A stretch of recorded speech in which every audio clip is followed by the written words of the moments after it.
गाताभिनो वाग्विलासिनी जे चातुर्यार्थ कला कामिनी ते श्री शारदा विश्व मोहिनी नमिले मिया नदी दिव्य गोदा तटीचा विलासी सदा प्रिय जो सज्जना वैष्णवासी जयावर्णिता प्रेम अत्यंत चित्ता नमस्कार माझा श्री गुरु एकनाथा विठला विठला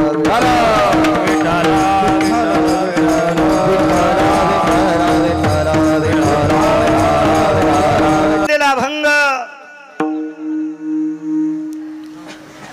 माझ्या देहूतल्या मालकांचा आहे. मालक या अभंगाद्वारे 8व्या अवतारातील मालकांचं नवल प्रतिपादित करता. इथं गणेश बुवाला लावा बुक्का.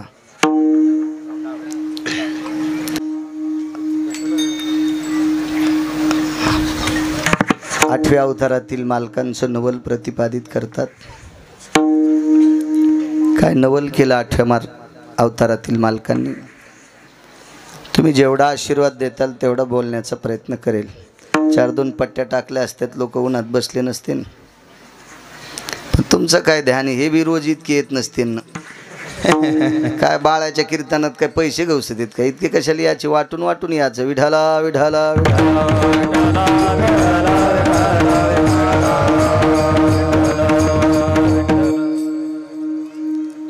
जेवढा आशीर्वाद देताल तेवढा बोलण्याचा प्रयत्न करेल. आनंद वाटला पत्रिकेवरची परंपरा पाहिल्या. मला इतक्या दिवस माहीत नव्हतं. उत्तरेश्वर बापू श्रीमंत श्री जगद्गुरु तुकोबारायाच्या पालखी सोहळ्यामध्ये 6व्या क्रमांकाचा दिंडीचा मान आहे. काय मोठी परंपरा आहे राजू. तुम्ही मोठ्या गावची माणसं आहात. महाराज हरिभजनानं विश्व ढवळून काढलं. त्या देहूतल्या मालकांच्या पालखी सोहळ्यामध्ये आज 6व्या क्रमांकाच्या दिंडीचा मान तुम्ही पटकावता. तुम्ही फार मोठी आहात, फार मोठी आहात, फार मोठी आहात.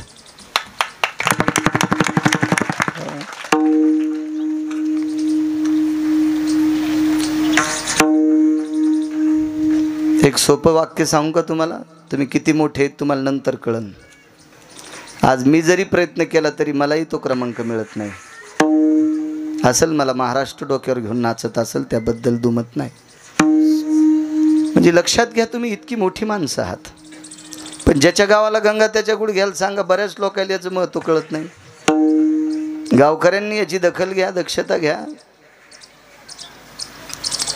राजे हो, इकडे तिकडे डिजिटलवर कोणाचे फोटो दिसतील. 7-8 दिवसाला ते फोटो पुन्हा चुलीत जातील, सोयाबीन झाकायला जातील, भुसाखाली आथरायला जातील, कणसाखाली आथरायला जातील,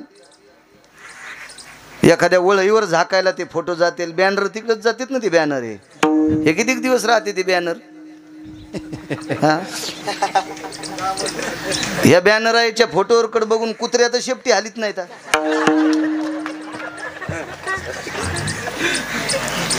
महाराज चंद्र सूर्य येतोपर्यंत तुमचं नाव जिवंत आहे गावाचं. चंद्र सूर्य येतोपर्यंत इतकी मोठे. तुम्हाला काही बॅनरबाजी करायची गरज नाही. तुमचं नाव, या गावाचं नाव तुकोबारायाच्या पालखीवर कोरलेलं आहे. याच्या पलीकडचं काय सांगायचं बाबा. एवढी मोठी माणसं. आणि मलाही त्याचा स्वार्थ अभिमान आहे. सार्थ कधी जरी योग आला,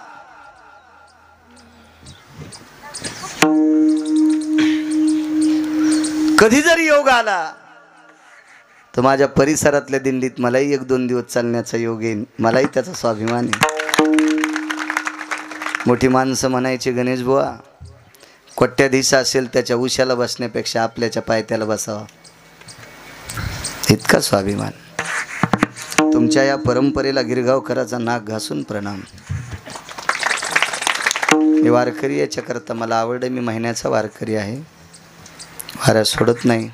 वारीचं काय महत्त्व आहे महाराज त्या वैकुंठवासी नामदेव बाबांना कळालं असेल, ज्यांची समाधी तुम्ही अर्जित केली त्या समाधीच्या चरणी गिरगावकराचा साष्टांग प्रणिपात, या परिसरात अधिष्ठान असलेलं गंगा भारती महाराजांच्या चरणी साष्टांग दंडवत, याच परिसरात वारकरी संप्रदायातलं गोडसं रत्न होऊन गेलं, सर्वांच्या अंतकरणातलं अत्यंत प्रखर व्यक्तिमत्व गुरुवर्य कोठाळकर बाबा, त्यांच्याही चरणी गिरगावकराचा प्रणाम। अजून या परिसरातील योगी जपी तपी संन्यासी अनुरागी असतील त्यांनाही प्रणाम। दोन महात्मे पुढे बसलेत त्यांनाही प्रणाम। पंचकृषीतून आलेला आपला अमूल्य वेळ खर्च करून आलेला तुम्ही श्रोतावर्ग, तुमच्या चरणी सुद्धा साष्टांग दंडवत करतो। एकच विनंती करतो, कुठंतरी सावलीला बसण्याचा प्रयत्न करा, कारण उन्हाळा जरी नसेल पण हे ऊन जास्त लागते, यानं चक्कर वगैरे अशोकराव येत असते। म्हणून बघा थोडंसं मध्ये बैठकीत म्हणा, याही बैठकीत कुठं बसा, कारण फार तापतंय, किंवा डोक्यावर रुमाल घ्या। मला असं वाटतं असं इकडे इकडे महिला थोड्या सरकल्या तर बरं होईल। सरका जा, बसू देत जा माणसायला। लय महादेवाला पाणी घातल्यानं लय मोठ्या होत नाहीत तुम्ही, त्याला इतकं भिजवायलात की त्याला सर्दी व्हाली। हो, पुढची सरकणं म्हणून तिच्या डोक्यात तांबे हाणला एक जणीनं। हो, सरका जा, माणसायला बसू द्या। सरका सरका, इकडे सरका। या इकडे बघा ना कशा पाहिल्यात, जसा तिकून मुख्यमंत्री आलाय। सरका इकडं, तुम्हाला काय देणार आहे आला तरी, सरका पलीकडे। विढाला विढाला विढाला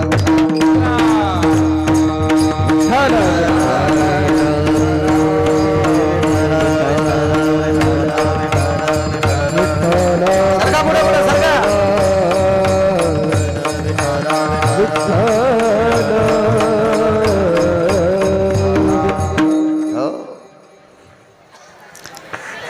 या परिसरातील सर्व सद्भक्तांना प्रणाम करतो। कार्यक्रमाचं यजमानपद ज्यांच्याकडे असे रामभाऊ सखाराम भुंबर, अर्जुनराव बाबासाहेब दवंडे, बाबा मुंजाजी सोनगुडे, बरोबर आहे, हे तीन यजमानांना कोटी कोटी धन्यवाद। ते भुंबर सर, अशोकराव तुमच्या गावात कीर्तन होतं, तुम्ही यजमान होते त्या दिवशी, ते ऐकायला आलते। त्या दिवशी भुंबर सर बोलत होते, नंतर उत्रेश्वर बापूकडे बोलले। मी नको म्हणत होतो, रात्री जळगावला होतो आणि दुरून येणं थोडंसं कठीण वाटतं। पुन्हा संध्याकाळी राजूर गणपतीला संस्थानला कीर्तन आहे, पण देवाची कृपा छान। मोठ्या श्रद्धेने अट्टहासाने भावयुक्त अंतकरणाने येनोरा ग्रामस्थांच्या वतीनं चालत असलेला हा सोहळा, एवढा मोठा भारदस्त सोहळा करता त्याबद्दल तुम्हाला कोटी कोटी धन्यवाद। बाहेर खूप मोठी सप्ते, परिसरातल्याचा स्वाभिमान असला पाहिजे। या 5-7 दिवसात 10-10, 15-15 हजार लोकांचे सप्ते। परवाला माधव महाराज मगरांनी चातुर्मास जिथं केला त्या वाघजाळीला सप्ता, त्याच्यानंतर गजानन महाराज संस्थानचे जेवढे टाळकरी आहेत त्यांच्या गावाला सप्ता, तिथं रातचा सप्ता। मोठे बाबा ज्या प्रांतात आहेत त्या प्रांतात जळगावला सप्ता। आजही राजूर गणपतीच्या पुढे कीर्तन। नशिबवान आहे तुमचं बाळ आहे, आणि आज तर इतका नशिबवान आहे, माझ्या परिसरातला एक योगी, एक साधू, एक महात्मा, एक वारकरी तुकोबरायाच्या 6व्या क्रमांकाच्या दिंडीचा मानकरी आहे। मी इथेही नशिबवान आहे। उपस्थित श्रोत्यांना प्रणाम करतो। काय नवले राजे हो, महाराज अंशात्मक अवतार 24 सांगितले, पण 24 अवतारापैकी पूर्ण अवतार राम आणि कृष्ण आहेत।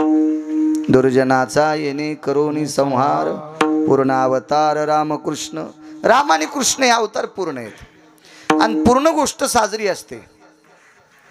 मग राम आणि कृष्ण हे दोन अवतार पूर्ण आहेत, तर मग 7व्या अवतारातल्या मर्यादा पुरुषोत्तम रामचंद्रांचं नवल का नाही? नाही, त्याचं कारण सांगू।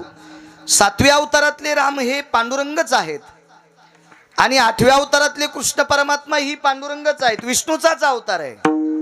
पण फरक इतका आहे, 8वा अवतार हे सासू आहे आणि 7वा अवतार हे सून आहे।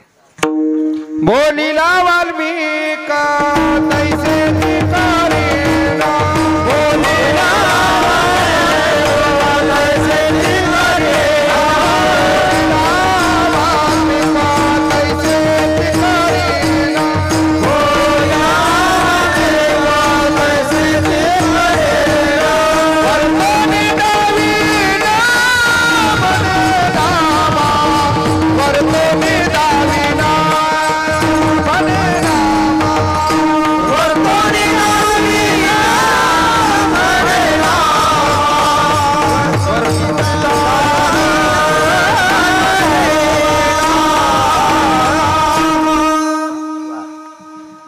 संत शिरोमणी नामदेवराय सांगतात, महर्षी वाल्मिकांनी ज्या पद्धतीनं एका पुराणात रामायणामध्ये जे काही लिखाण केलं त्यानुसार मर्यादा पुरुषोत्तम रामचंद्रांना वागावं लागलं. एका तिळा इतका बदल करता आला नाही. पारतंत्र्यात येत म्हणून नवल नाही. आणि 8व्या अवतारात कोणाच्या बापाला मोजलंच नाही म्हणून नवल आहे. नाही मोजलं. एकच देव, एकच एकच एकच. फरक किती होता पा, किती पारतंत्र्य. 11 वर्षाचं एक पोरग मरण पावलं अयोध्येमध्ये. मेलं तसं बाहेर. एक जण म्हणला अयोध्येत का नाही. अयोध्येत तरुण माणूस मरतच नव्हता. कारण राजा दशरथाने एवढं तात्विक राज्य चालवलं होतं.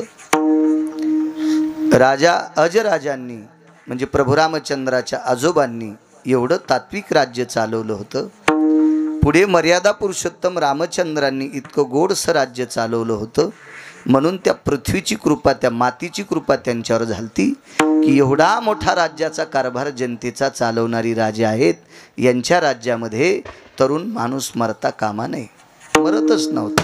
यमाची ताकदच नाही, हिम्मतच नाही यमाची तरुणाला न्यायची. मग 11 वर्षाचं पोरग का मरतय. तर ते त्याच्या मामाच्या गावी गेलतं आणि त्याच्या मामाच्या गावी मेलं.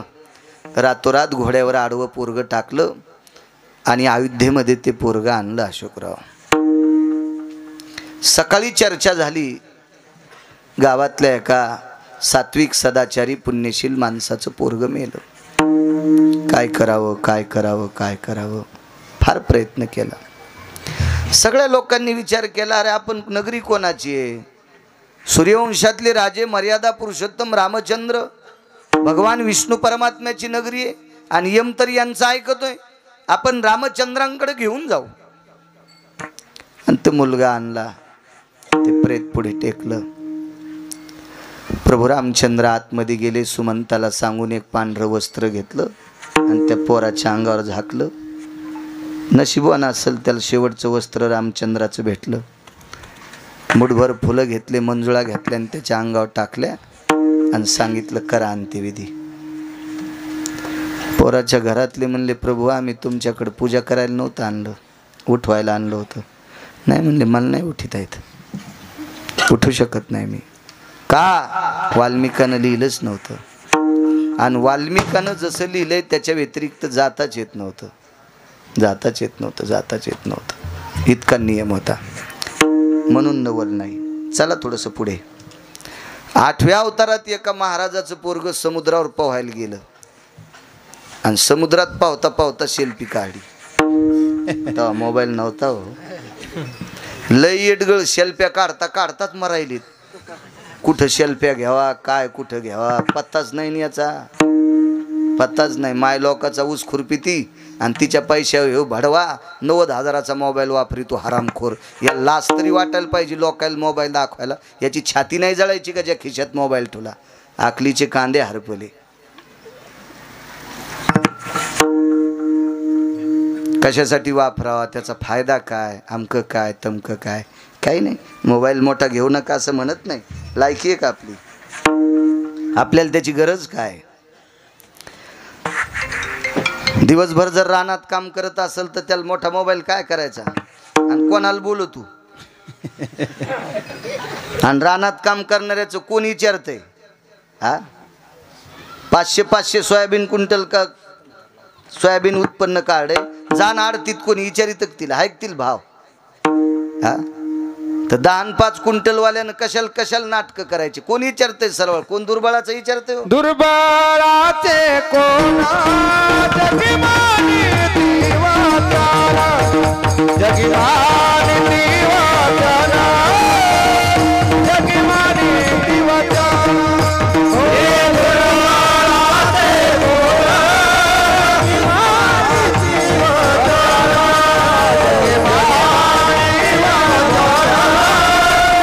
जगमानी दिवाचारा दुर्बळाचं कोण मानतंय?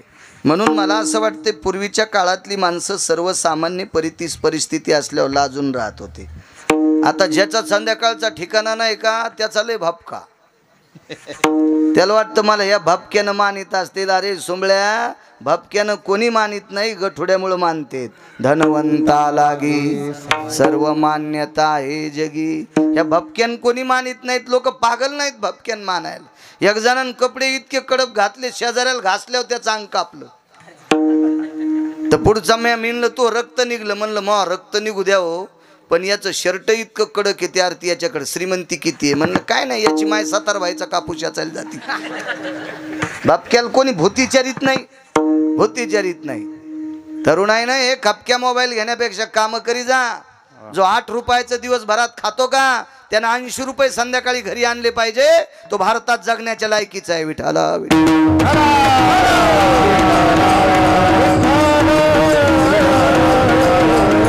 काम करी जा काम. चला,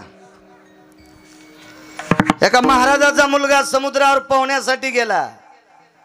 झालं नव्हतं पाहिजे. समुद्र पोहायचं ठिकाण आहे का? आंघोळीचं. समुद्र कशाचं ठिकाण आहे? स्नान करण्याचं तीर्थ आहे समुद्र, पोहण्याचं ठिकाण नाही. गेलं पोहायला. मोठ्याच पोरगं होतं. किती मोठा? या पृथ्वीवर जितके देश आहेत त्या सर्व देशातला 1 नंबरचा शिक्षण मंत्री. नुसत्या भारताचा नाही, पृथ्वीवर जितके देश असतील त्या सर्व देशातला 1 नंबरचा शिक्षण महर्षी. मंत्री नाही, मंत्र्याचं काय नसते, आज आहे उद्या नाही. शिक्षण महर्षी.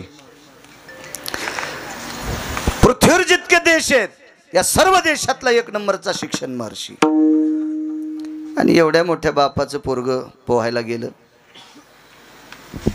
बाप किती मोठा, पंढरपुरातल्या मालकाला शिकिलं. महात्म्याचं नाव मुनिश्री सांदीपनी. बुडालं समुद्रात. बाई जवळ आल्या. वय कमी होतं पंढरपुरातल्या मालकाचं. विद्यार्थी दशेत होते, शिकायला होते. नवल सांगते. गुरुमाता होत्या. त्या बाईच्या हातच्या भाकरी खाल्ल्या पंढरपुरातल्या मालकानं 8व्या अवतारात. आणि बाईच्या डोळ्यातलं पाणी पाहिलं. माय, आपण रडता? कन्हैया, माझा बाळ समुद्रात बुडाला रे. प्रेत पण सापडलं नाही. कोणाकडे बघू? महाराज देवानं विचार केला. शिक्षण संपल्याच्या नंतर गुरुजींना विचारलं दक्षिणा काय देऊ? ते म्हणले नको बाबा, तू जगाचा बाप, माझ्याकडे शिकतो, हीच माझी गुरुदक्षिणा आहे. बाईला सांगितलं, बाई माय तुम्हाला काय देऊ? अरे मी अशा मालकाच्या नावाचं कुंकू लावते की माझ्या मालकानं आत्तापर्यंत कोणाच्या पुढे हात पसरला नाही. आणि माझ्या मालकाचं नाव कशाला घालू, मी कशाला मागू? देवानं विचार केला, मागत नाहीत गडे, पण द्यावं लागतं काहीतरी. काय देवा? मेलेलं पोरगं उठून आणलं. दृष्टांत संपला. 7व्या अवतारात हाच मालक आहे ना, आणि 8व्या अवतारात हाच मालक आहे ना. पण 7व्या अवतारात गावातलं पोरगं मेलंय, चांगल्या माणसाचं मेलंय, तरी उठिलं नाही.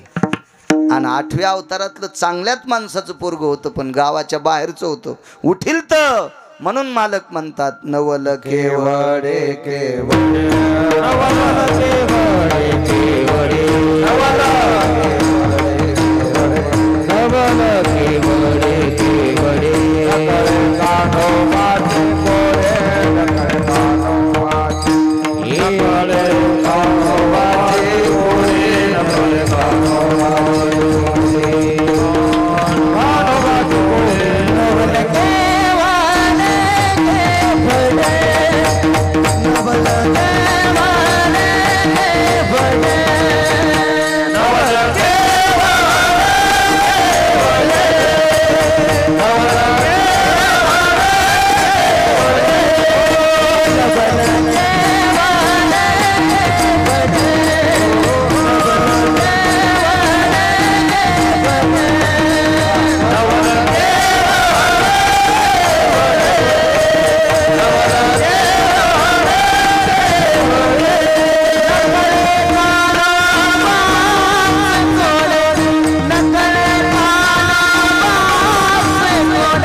एक नवल सांगतो मागचं आणि पुढचं. 7व्या अवतारात स्वतःची पत्नी हरवली मालकाची.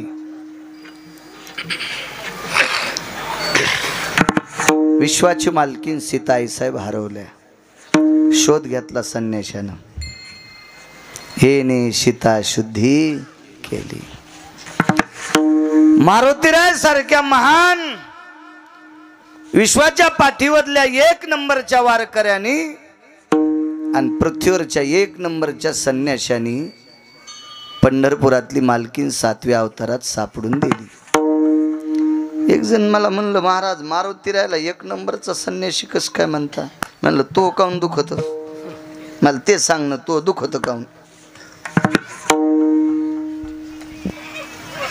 नाही म्हणे महाराज, का बाकी काय संन्याशी नव्हते का? म्हणलं ऐक, जेवढे संन्याशी आहेत तेवढ्या संन्याशाचं इंद्रिय त्यांच्या आईनं पाहिले. मग तो भारतातला कोणताही संन्याशी असू द्या, ज्या बाईच्या पोटी जन्माला आला त्यावेळेला त्याला पाहिलं नाही नागडं, तिने आंघोळ घातली नाही. म्हणून जेवढे काही संन्याशी असतील ते बालपणी जे माईच्या पोटी जन्माला आले त्या आईनं ते लेकरं उघडे पाहिले, उघडे. असा एकच संन्यासी आहे की आईच्या पोटातून जन्माला आला त्यावेळेलाच लंगुटी बांधून आलता. नैष्टिक ब्रह्मचर्याची कासोटी, ब्रह्मचर्याची अति गोमटी, हा हनुमंताशी गर्भ कासोटी. क्या बात है. प्रत्यक्ष अंजनी माता न देखे दृष्टी, इतर कोण जाणू शकेल. प्रत्यक्ष अंजनी माता न देखे दृष्टी, इतर कोण जाणे. महाराजजीनं जन्म दिलाय, ती बाळाचे इंद्रिय पाहू शकत नाही, दिसत नाहीत तिला. लक्षणावून ओळखील पोरग आहे का पोरगी. म्हणून 1 नंबरचा संन्याशी. आणि त्या संन्याशानं सीताई साहेबाची शुद्धी आणली. सांगितलं अशोक वाटिकेत सीताई साहेब आहेत, पलीकडे जायचे, जावा कसा 18 पद्म बांधणार, 72 कोटी रीस, 56 कोटी गोलांगुळ. समुद्र बांधावा लागला. पंढरपुरातल्या मालकाचं समुद्रानं ऐकलं नाही. ते म्हणला माई पोरगी सांभाळली नाही, काय जावायचं ऐकायचं. सीता कोणाची कन्या? समुद्राची. राम कोण आहेत? समुद्राचे जावाई. आणि पोरील त्रास दिल्यावर सासरा जावायला हार घालीत असतो का? घालीन ना चपलाचा. पोरील त्रास दिल्यावर सासरा जावायला म्हणतो का? बरं झालं जावाय बापू, या गावरान तू पण पोळ्या खाला. मग तुमच्या माझ्यासारखे जर सासरे जावायची किंमत करीत नाहीत बाप्पा पोरील त्रास दिल्यावर, तर तो समुद्र आहे, तो कसा रामचंद्रांना मानीन? नाही म्हणले, मी काय रस्ता देणार नाही. मिळाला रस्ता, पण संन्याशानं केला. प्रभू रामचंद्राला सेतू बांधणं झाला असता का? नव्हता. लिहिलंच नव्हतं, तसं लिहिलंच नव्हतं.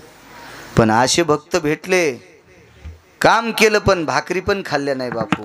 पाला खावणी वाहिले पर्वत, पाला खावणी वाहिले पर्वत, बाजीला ते तो सिंधुवरी, सिंधुवरी, बाजीला ते तो सिंधुवरी.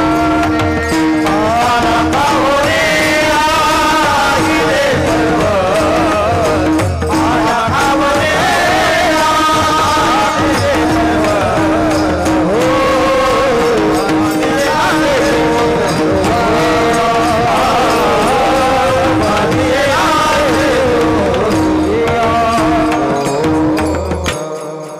पाला खावनिया वाहिले पर्वत, बांधियला शेतू सिंधुवरी.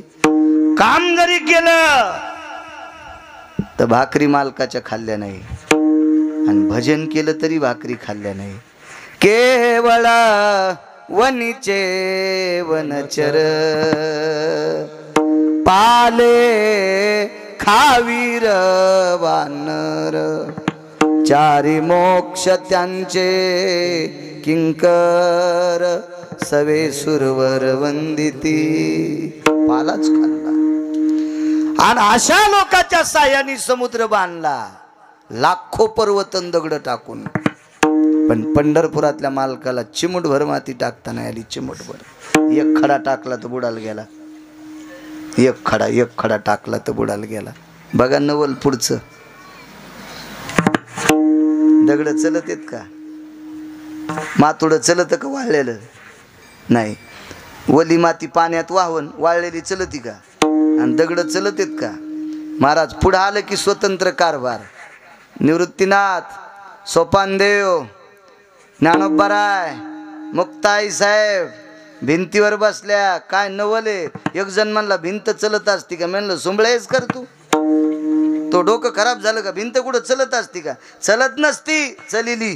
ज्ञानियाची भिंत केवळी, ज्ञानियाची भिंत केवळी, ओ ज्ञानियाची भिंत केवळी, ओ ज्ञानियाची भिंत केवळी. देवी नव्हे संबोधित, देवी नव्हे संबोधित.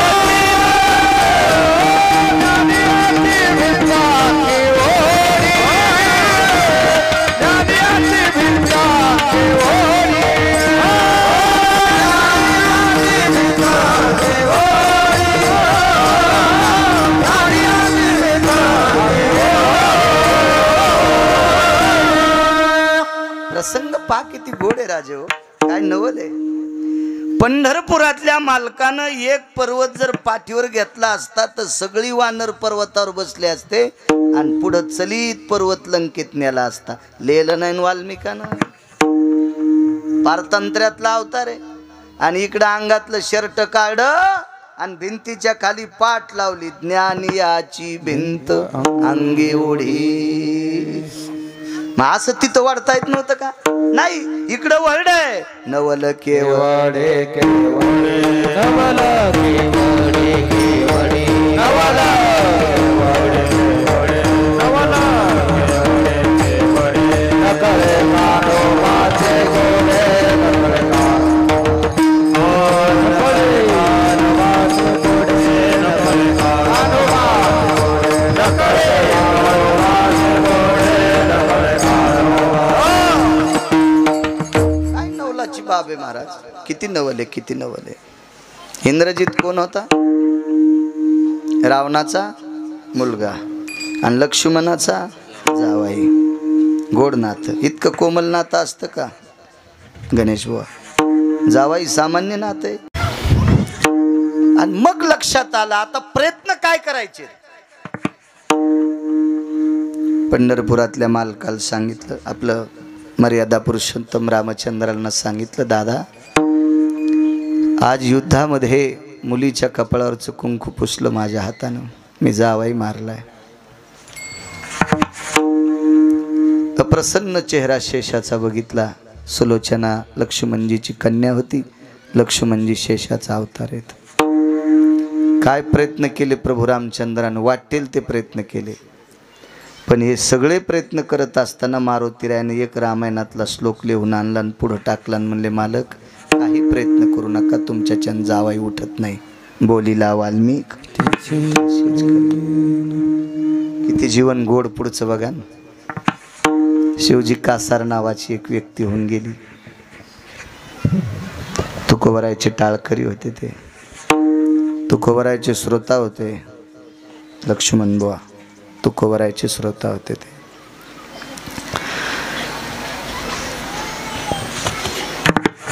जवळच तुकोबरायचं कीर्तन चालू. शिवजी कासार कीर्तनाला गेले आणि घरी दुःखाचा डोंगर कोसळला. एकुलतं एक चिमुकलं पोरग मेलं गणेश बुवा. निष्ठावंत वारकरी पोरग मेलं. शिवजी कासाराची निष्ठा किती होती, तत्व किती होतं याच्या दोन गोष्टी ऐका. नवल सांगतोय मागचं आणि पुढचं. सोनबा ठाकूर तुकोबरायच्या कीर्तनात पकवाज वाजवायचे.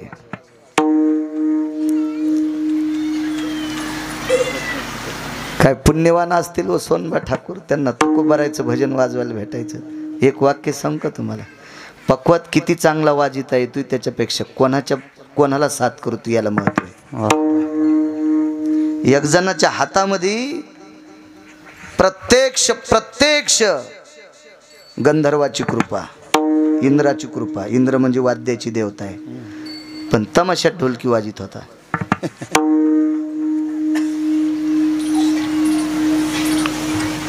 आपल्याकडं कला किती देवानं दिली आणि ती कोणाच्या सानिध्यात सादर करतो याला महत्व आहे. आपल्याकडं संपत्ती किती, आपण जीव घालतो कोणाला घालतो याच्यात महत्व आहे, आणि कशात घालतो. नाही तर पंक्ती तर लय म्हणतात, मसुबाल बोकड्या कापला, या खिशात कांदा आणि या खिशात लिंब, निघला सोंबळ्या. आणि ते म्हणलं आमची मसुबाची कंदुरी आहे, 2.5 लाख लागले. तुला कवडीचं पुण्य नाही सोंबळ्या. जाणारे बी असे तोंडाला रुमाल लावून जातात, मला कोणी पाहतो काय.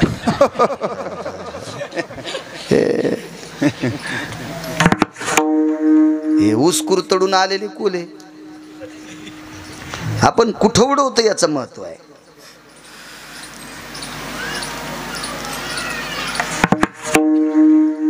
किती सात्विकता. सोनबा ठाकराला ना एकदा विचारलं होतं, तुम्हाला तुकोबरायच्या कीर्तनात नवल सांगतोय, मी इंद्रजिताचं चरित्र सांगितलं तुम्हाला, आता पुढचं ऐका, दोन्हीचा संदर्भ लावून देतो. किती मुक्त आहे आणि इकडं किती पारतंत्र्य आहे, इकडं किती स्वतंत्रता आहे आणि इकडं सुनाचा अवतार आहे, इकडं सासू आहे. आणि सुनेतला आणि सासूतला फरक सांगू का. सुनाच्या हातान कंदील फुटला तर म्हणली काय उठाडावानी चालायली माय बापानं हेच शिकिलं का बाई, धडकाच दे आली. आता तिनं मुदाम फळडा का निष्ठाला हातातून काय चलती बाई, शेपारलेल्या मेंढीवानी काय सासू बोलायली. बाई बाई बाई बाई बाई पाहणं जशा हिच्या हात पायाचा गळहाटा झालाय. हो खाला कमी आहे, कशी टरबुजावानी सुटली बाई, अंग रेलं खानलाव पडीन कंदील पळडा. इतकं बोलली हो त्या सुनाला. आणि सासूच्या हाताने कंदील फुटला, आत्या कंदील फुटला, अगं दिसणं गेलं त्यानं, त्याचा काच काळा झालता. आणि काय करायचं ते मॅच फळडा. पहा किती शहाणी आहे, हिला पिराला कापायला पाहिजे. हो पिराला. म्हणजे मला म्हणायचं की सासू किती स्वतंत्र आणि सून किती पारतंत्र. 7वा अवतार म्हणजे सून आहे, 8वा अवतार म्हणजे सासू आहे, स्वतंत्र आहे महाराज. आणि नुसती सासू नाही, मागचं ऋण फेडण्यासाठीच अवतार आहे बापू. ऋण फेडावया अवतार केला, ऋण फेडावया अवतार केला, अविनाशाला अकाराची, अविनाशाला अकाराची. ऋण फेडावया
फेडावयावतार केला, अविनाशी आला कराशी.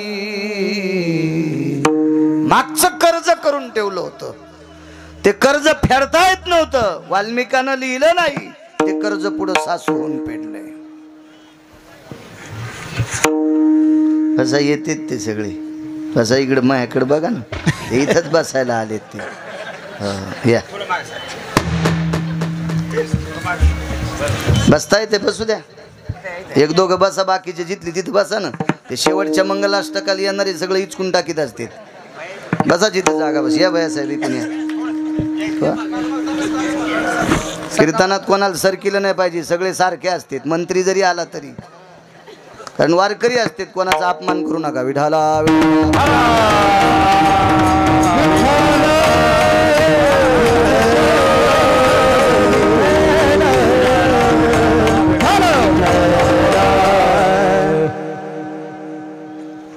सात्विक सदाचारी पुण्यशील शिवजी कासार. सोनबा ठाकरांना विचारलं, तुकोबरायची संगती लाभली, त्याने एक पुण्य सांगितलं, अमकं पुण्य केलं म्हणून त्या पुण्यानं मला तुकोबराय प्राप्त झाले. पण हा उलट प्रश्न सोनबा ठाकरांनी शिवजी कासाराला विचारला. कासार समाजाचा माणूस, पोटाची खळगी भरण्यासाठी बांगड्या भरायचा धंदा होता त्याचा. बांगड्या भरायचा धंदा होता. शास्त्र काय सांगतं राजे हो? मी मगाशी बोलून गेलो, 1,00,000 1,50,000 रुपयाचा मोबाईल वापरण्यापेक्षा, ठीक आहे शिक्षण असेल, त्याला गरज असेल, कशात असेल, त्यानं वापरला असेल, नवल नाही. पण ज्याला शेतात काम करायचं त्यानं तितके पैसे जरी एखाद्या व्यवसायात गुंतिले, 2 पैसे येतील, पप्याची माय खुश होईल तू. हा, कारण एक सोपं वाक्य सांगत असतो, आपल्या जवळचे पैसे संपल्यावर रक्ताच्या नात्यातले सुद्धा हरामखोर पाहुणे आपल्याला पत्रिका देत नाहीत. हा निसर्गाचा नियम आहे. आणि आपल्याकडे आल्यावर सगळे मुळवाट्या घेऊन येतात. म्हणून पोरायनं इकडं तिकडं मोकार फिरण्यापेक्षा आपल्या वाट्याला जे काम येईल ते काम केलं पाहिजे. शिवजी कासारांनी पोटाची खळगी भरण्यासाठी बांगड्या भरायचा व्यवसाय होता.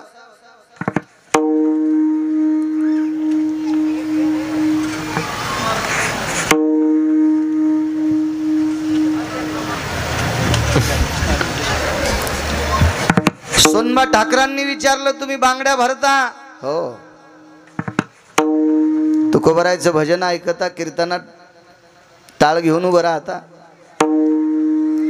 शिवजी कासार आणि उत्तरेश्वर बापू गंगाजी मवाळ चाल म्हणायचे. कडुसकर, कडूस नावाचं गाव पुणे जिल्ह्यात. शिवजी कासार आणि गंगाजी मवाळ चाल म्हणायचे तुकोबरायच्या कीर्तनात. काय पुण्यवान असतील हो, किती पुण्य, किती पुण्य, किती पुण्य.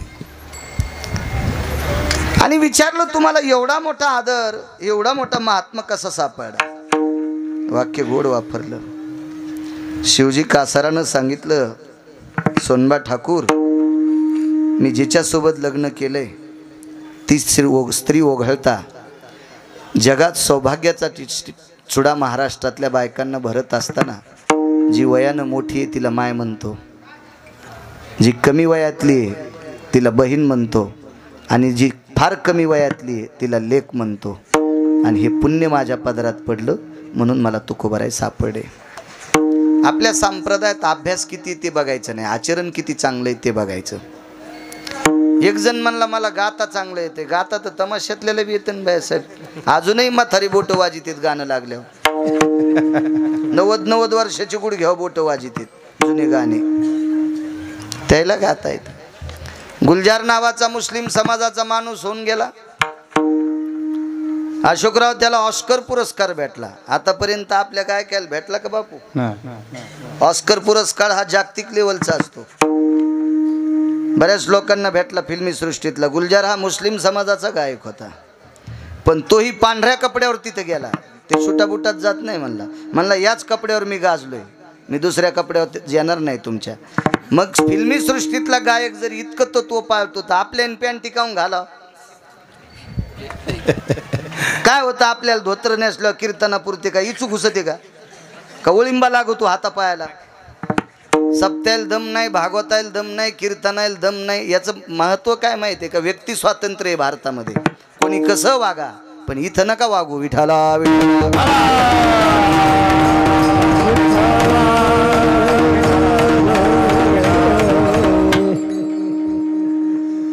म्हणून तुकोबाराच्या कीर्तनात चाल म्हणण्याचा योग येतोय. पक्वात किती वाजित आहे तू, गाता किती येतं, कीर्तन लोक तू किती ऐकत आहेत त्याच्यापेक्षा तुझं आचरण किती गोडे याला महत्व आहे. आपल्या संस्कृतीत देखाव्याला किंमत नाही, आचरणाला किंमत आहे. आणि ज्याचं आचरण गोड आहे का त्याला कुठं जा. महाराज नारदाचं आचरण शुद्ध होतं बयासाहेब, म्हणून राक्षस सुद्धा पाया पडत होते. राक्षस सुद्धा किंमत असते चांगल्यांना. तुकोबारायचं कीर्तन चालू, योगायोगाने टाळ संपली आणि शिवजी कासाराला खाली बसण्याचा योग आला.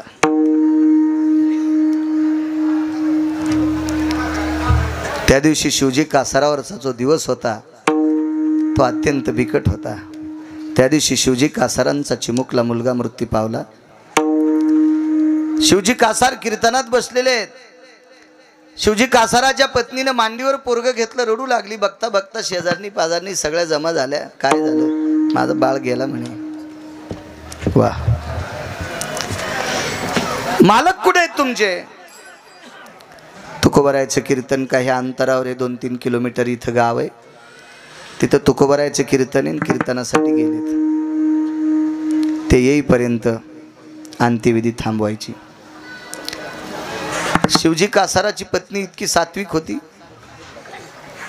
तुम्हाला एक सांगू का, ज्याच्या जीवनात बायको सात्विक आहे त्यानं म्हणायचं मी स्वर्गात आहे. आणि ज्याच्या जीवनात बायको खट्याळ भेटली ते बंगल्यात राहत असला तरी त्यांना म्हणायचं मी मसन वाट्यात आहे. कर कसे संग दुःख उदंड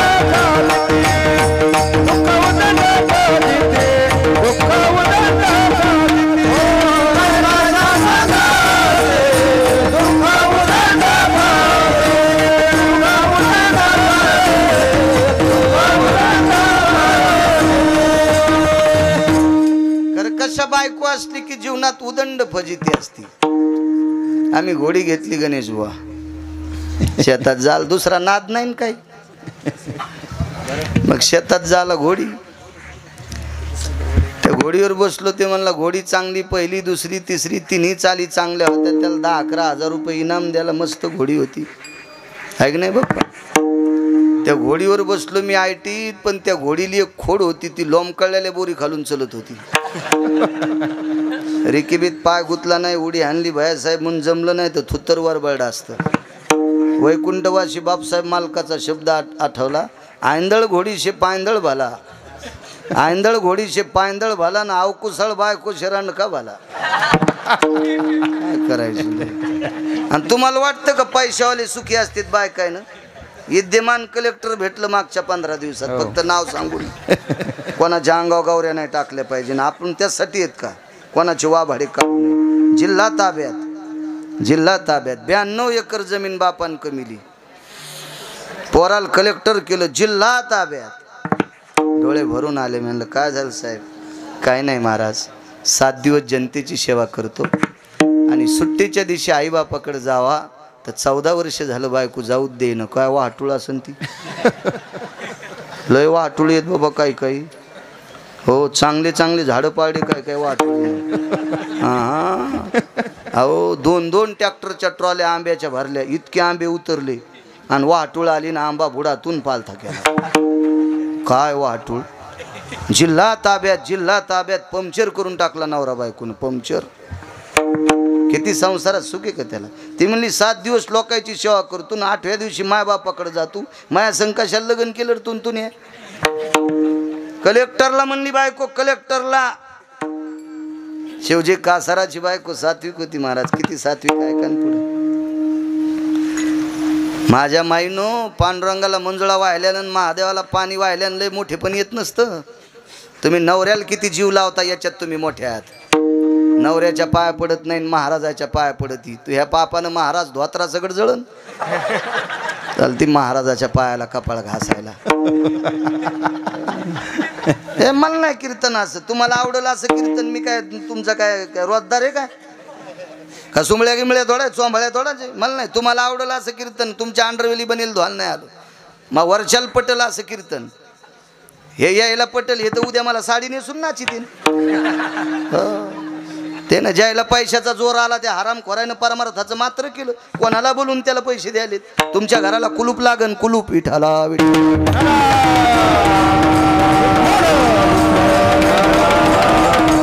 उधळीनात का तुम्ही बाजारात पैसे, पण वारकरी संप्रदायात बट्ट्याबोळ करू नका.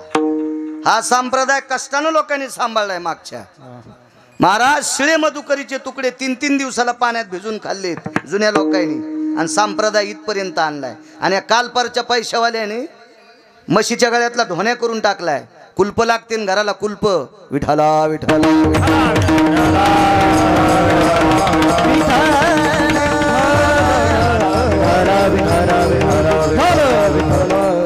पैशाचा माज नसला पाहिजे. मुंबईला गेलो ते दिवशी कीर्तनाला, तर टोल नाक्यावर टाळे वाजणाऱ्याला 2.25 कोटीची गाडी.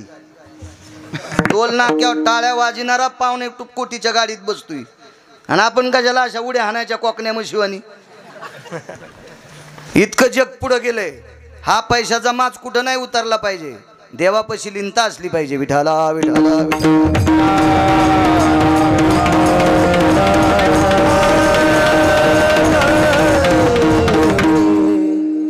काय सांगू लागलो. शिवजी कासार. हा ऐका ऐका. बाईनं मालकाचं दर्शन घ्यायचं. तिला भारतातल्या कोण्यात महाराजाच्या पाया पडायची गरज नाही.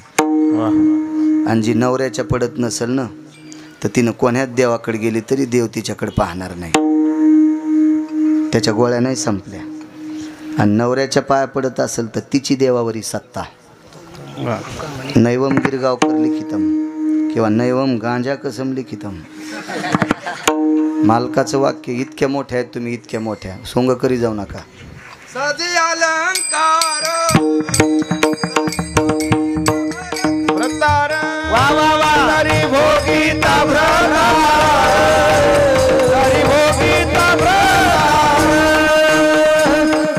क्या बात है. वाह वाह वाह. साजे अलंकार घोकिता भरतार भोगिता भरतार. जिचे होता दर्शन मिळे पोट भरी अन्न. जी का भाग्याची आहे व तिचा पती तिचा देव. मानी भ्रताराची बोली धन्य जगी ती माऊली. सोंग नाही करायचे. 1,00,000 महादेवाला बेल व्हायला आणि पप्प्याच्या बाप म्हणला जेवण. आजच्या दिवस काय तुमच्या पोटात बरम्या नांदायला. उपाशीच मेला पप्प्याचा बाप, आणि महादेवाला 1,25,000 बेल व्हायला. बेल नाही व्हायलाच तो दगड टाकले. सांग तैसे दगड मंत्र पुष्प देवासी मंत्र पुष्प देवासी मंत्र पुष्प देवासी.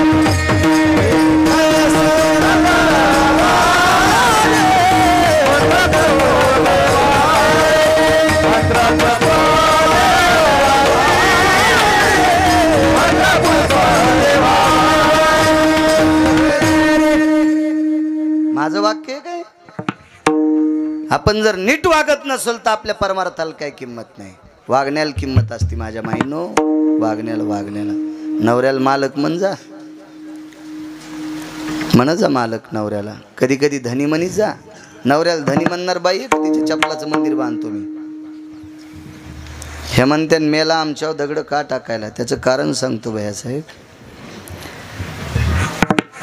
एक बाईनं कमेंट टाकली होती म्हणे कीर्तनात, मला मोबाईल तर भारीचा नसतो, पैसे आहेत माझ्याकडं, पैशाला काय कमी नाही, मी कुतणारा माणूस नाही, मग हाऊत भरलाय आणि रिकामा बी होत नाही, पाईप बी तुमच्या इतके नाही तर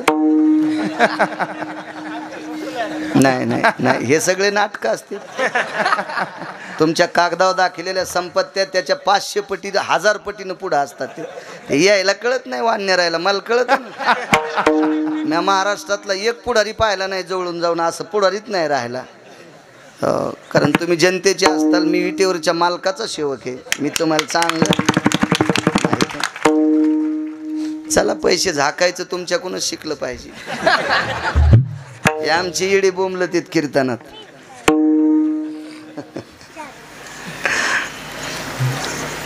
एक जण म्हणला महाराज हाऊत भरला म्हणजे किती पैसे आहेत. म्हणलं तुझ्या पाया पडायची गरज नाही इतके येत. हाऊत भरला म्हणजे मला काय खासदार की आमदार की थोडीच लढवायची. आणि मी त्या ह्याच्यापेक्षा कुठं कमी हे माया पाया पडते. तर आपण इतके मोठे जरा हिशोबात राहत जा. आमचा पुतण्या म्हणला मला ग्रामपंचायत लढवायची. 9 एकर जमीन इकली नाशिकला कडे कांदायला. चांगला चाली म्हणत होता. मस्त चाली म्हणत होता. लोक पाया पडत होते. संध्याकाळी रातच्या पाकिट घेऊन येत होता. ATM बंद असलं तरी बी. सरपंच व्हाल. 9 एकर म्हशी 9 एकर जमीन 14 म्हशी 20 गाई. पप्याची माहिती गेली नाशिकला आता खडे उचलायला उकरायला. म्हणलं कसं गार लागायले आता. आता भाऊ हाच का पुन्हा सरपंच नको म्हणला मरूस तर काहीच नाही ना आता होतोय तू. आपल्या लोकांना यायच्या नादी लागायची. यायला खुर्च्यात बघायचं आपण. आपल्याला हीच खुर्ची बरी आहे महाराजांची आहे का नाही.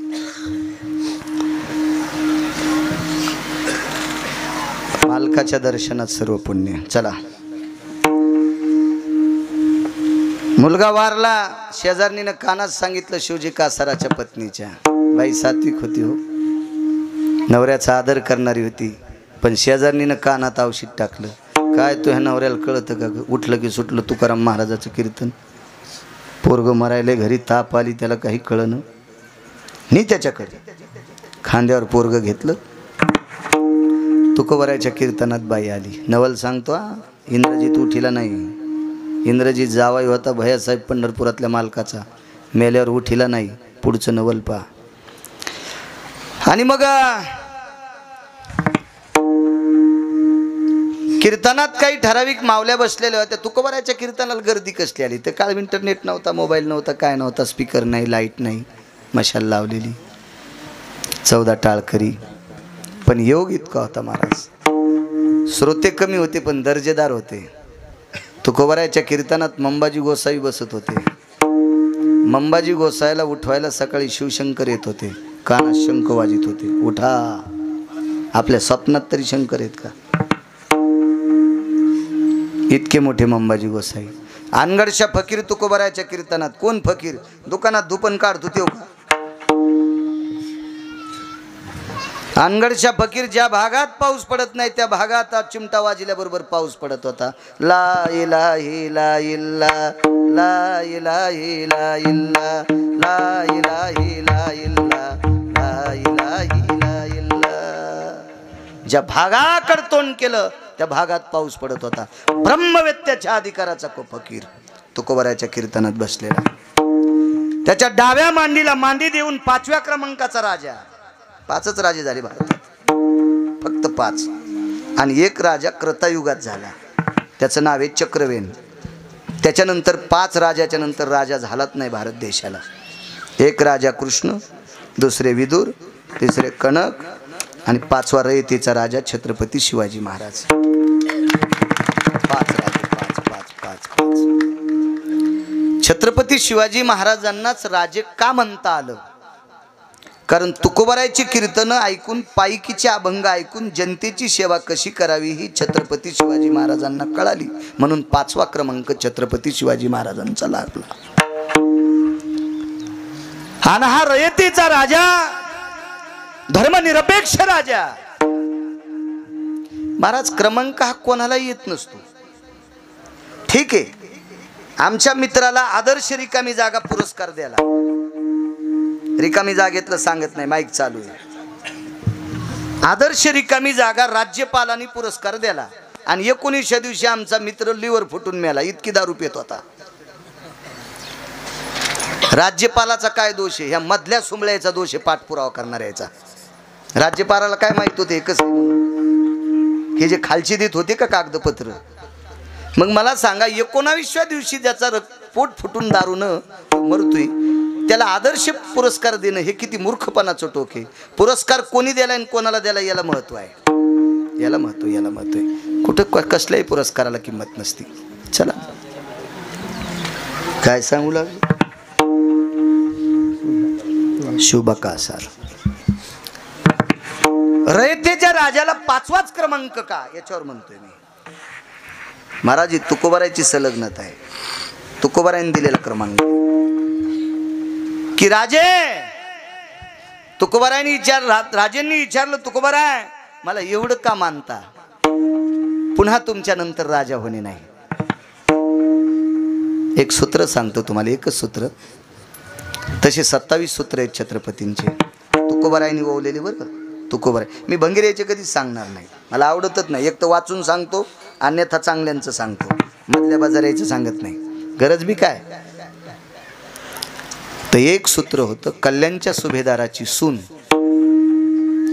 6 स्त्रियापैकी ती, महाराष्ट्रात 6 स्त्रिया सुंदर होत्या, त्याच्यापैकी ती एक सुंदर होती. किती सुंदर होती. अमावस्याच्या रात्री तिच्या दाताचा प्रकाश पडत होता. कवीने वर्णन केलंय. अरे काळ्या रात्री चमकत होत जिच्या रूपाचं ऊन, अशी देखणी होती एका मुस्लिमाची सून. 5वा क्रमांक का आला. अरे तिला पाहुनी आई म्हणाला, अरे तिला पाहुनी आई म्हणाला, राजा तो शिलवान. आनंदाने नांदत होती हिंदू मुसलमान, आनंदाने नांदत होत हिंदू मुसलमान. म्हणून 5व्या क्रमांकाचा राजा. वाद घालणारा नाही, जातीय तीड निर्माण करणारा नाही. एक लक्षात ठेवा, कोणीही कोणाच्या जातीसोबत भांडू नका आणि कोणीही कोणाच्या जातीला कमी समजू नका. असं जर गंडला आला असेल तर ऐका गिरगावच्या बाळ्याचं. भारतात एक बी जात नाही की त्या जातीत हरामखोर लोक नाहीत. भारतात एक बी जात नाही की त्या जातीत भडवे लोक नाहीत. सतुपाटील, भारतात एक बी जात नाही की त्या जातीत भडवे लोक नाहीत. भारतात एक बी जात नाही की त्या जातीत चांगली माणसं नाहीत का. 557 किलोमीटर जामदे नावाचं गाव येते. पंढरपूर ते जामदे गाव 557 किलोमीटर अंतर कापून 12 दिवसात दर महिन्याच्या शुद्धवारीला पारधी समाजाचा माणूस माझ्यापेक्षा मोठ्याल्या माळी घालून येतोय. दर महिन्याला लाहोर चित्र सशे धरणाऱ्याच्या कुळातला माणूस, एक नाही 50-60 लोक दर महिन्याला. पाहतो का नाही बाप्पा आपण. पारधी समाजाची माणसं, पारधी समाजाची. लोकात वाईट म्हणायची काय ताकद आहे. कशामुळे वाईट म्हणतात. आणि तुम्ही काय प्रयत्न केल्याच्या नंतर या देशातली एखादी जात निघून जाईल. होऊ शकतं का बाया साहेब. होतं का तुमच्या राजकीय सत्तेत. नाही होऊ शकत, नाही होऊ शकत, नाही होऊ शकत. टोल नाक्यावर टाळ्या वाजिना संत परंपरेतल्या गाथ्यात आला. त्यानं टाळ्या वाजायचं बंद केलं आणि टाळी वाजवायला सुरू केली. कीर्तनात काय असती. टाळी वाजवावी गुढी उभारावी, वाटती चालावी पंढरीची. टाळी आहे पंढरपुरात. मरेपर्यंत टाळी वाजिली. आज त्याचं सकाळच्या काकड्यात नावे. कानोपात्रा खोदू पिंजारी तो दादू, भजनिया भेदू हरीचे पायी.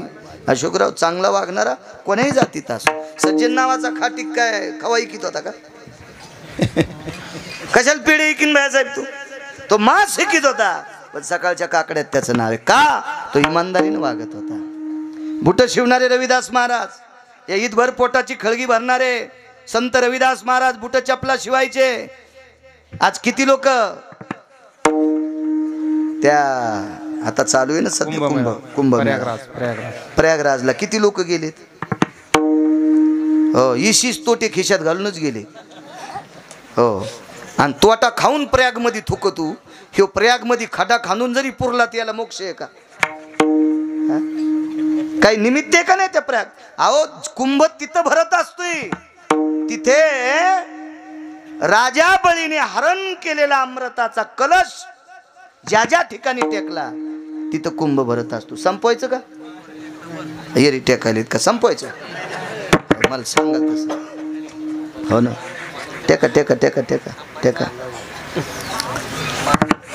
आणि जिथे अमृताचा कुंभ टेकलाय तिथं जर तंबाखू खाऊन थुकत असेल ना, कशाला मरायला चालला बोंबल्या. काय तुला पुण्य भेटन तिथं. नाटक्याचाच जास्त संचार झाला म्हणून गुण येत नाही. भानगड कशी झाली, एकाल सर्दी झाली आणि दवाखान्यात गेला, डॉक्टरनं गोळ्या दिल्या, सर्दी जास्तच झाली.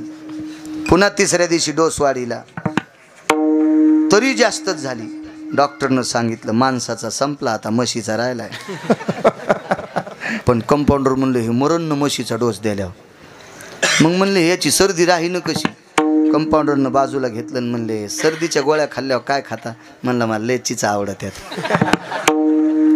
डॉक्टरला येऊन सांगितलं साहेब हे चिंचा खाते. त्याला सांगितलं मेडिकल खाल्ल्यावर तर सर्दी राहत नाही, 100-200 डॉक्टर खाल्ले तरी राहत नाही. पथ्य महत्वाचं आहे, पथ्य महत्वाचं आहे. आणि संप्रदाय सर्वात मोठी किंमत पथ्याला आहे. चला महाराज राजा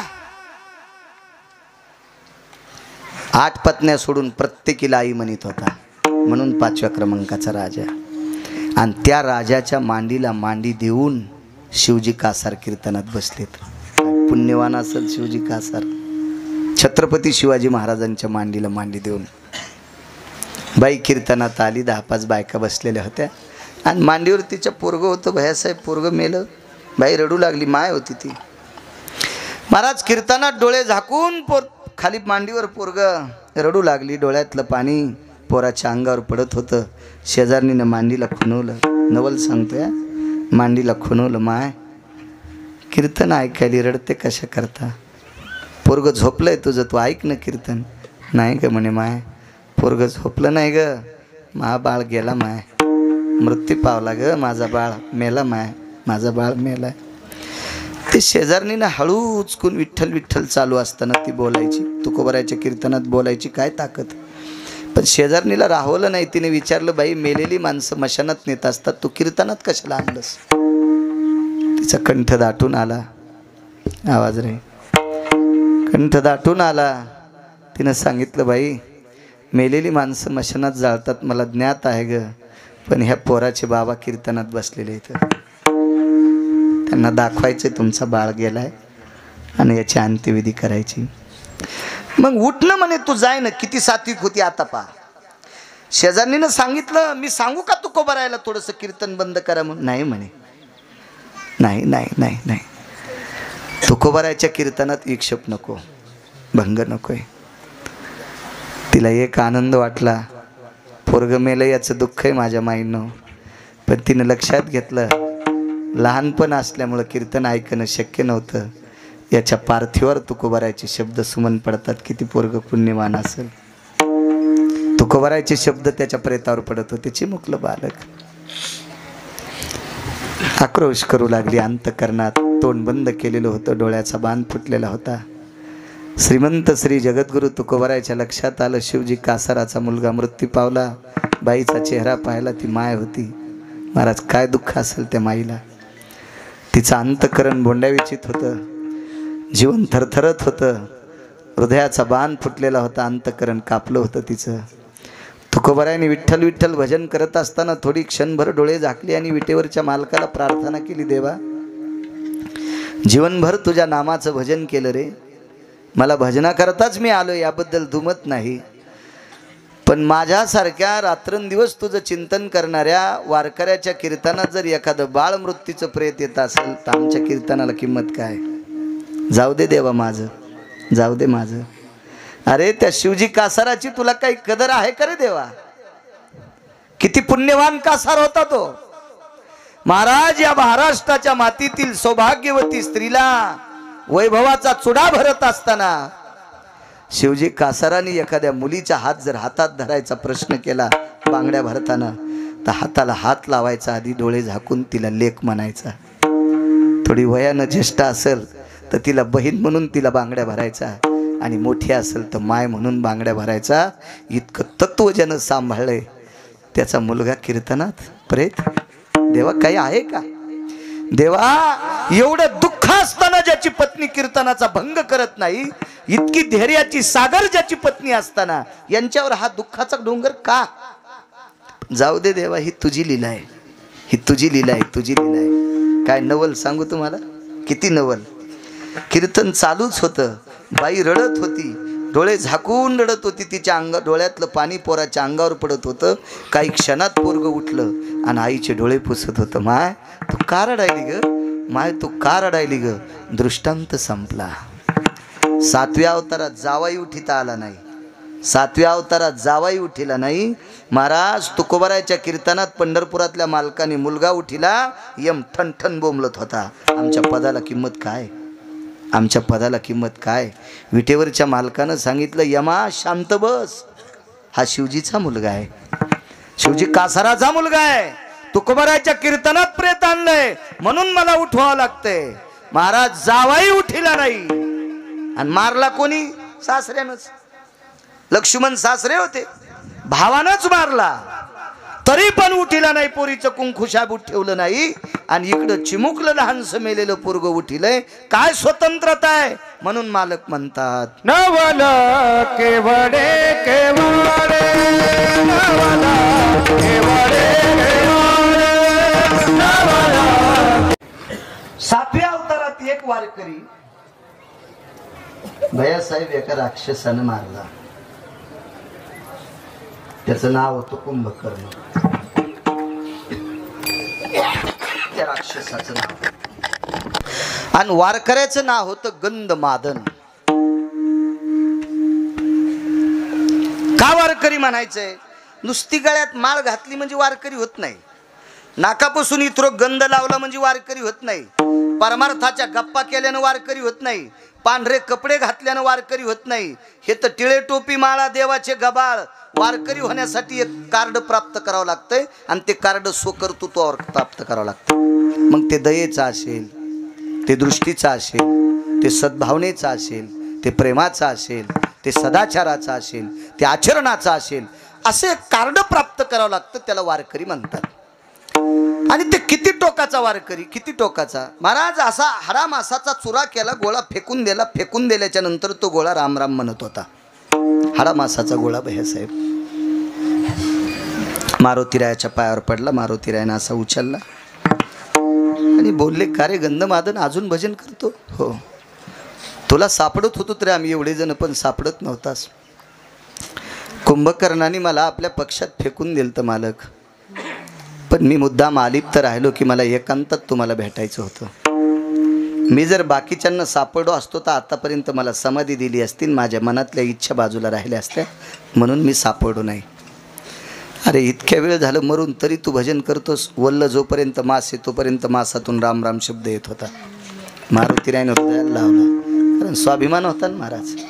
वानराच्या कुळातला एक वारकरी मेल्यावर सुद्धा भजन करतोय. काय तत्व असतं लोकांचं. महाराज वारकऱ्याच्या जीवनात बापू नवले. रामकृष्ण भाऊ येडशीकर देवाज्ञा झाली. काय रत्न वारकरी संप्रदायात. रामकृष्ण भाऊ येडशीकर देवाज्ञा झाली. महाराष्ट्रातला तमाम वारकरी संप्रदाय अंत्यविधी करता हजर झाला. रामकृष्ण नामाच्या घोषात भाऊंचा अंत्यविधी झाला. दुसऱ्या दिवशी राख सावडायचा कार्यक्रम. भैयासाहेब राख सावडायला नाना प्रकारचे वारकरी गेले. राखेत हात घातल्याबरोबर भाऊंची कवटी सापडली आणि कवटीवर नाव लिहिलेलं होतं रामकृष्ण. एक ट्रक भर नारळ टाकले असतील. एक ट्रक भर नारळ. बैलगाडीनं 2-4 साठे चंदनाची लाकडं असतील. गावरान तूप टाकला असेल. कापूर टाकला असेल. एवढ्या अग्नीमध्ये जळालेलं कंशे पाटील प्रेत. रामकृष्ण नाव जशाला तसं राहतं एका वारकऱ्याच्या. आत्ताची गोष्ट आहे. ते पाहणारी लोक अजून जिवंत आहेत. काय नवले महाराज वारकरी जीवनात. हा पुढचा अवतारच पूर्ण नवलाचा अवतार आहे. मारुतीरायनं प्रभू रामचंद्राच्या हातात ते हाडा मासाचा गोळा दिला. रामप्रभूने डोळ्यातल्या पाण्यानं धुतला. पहाटेच्या प्रहरी एक मुहूर्त होतं. त्या मुहूर्तावर अंत्यविधी करून टाकला. बिभीषणाला सांगितलं तुला राजा केलं याची समाधी सोन्याची कर. योग चांगलाय भैयासाहेब. तुम्ही बी पुढे आमदार आहेतच. भाऊ थकल्या.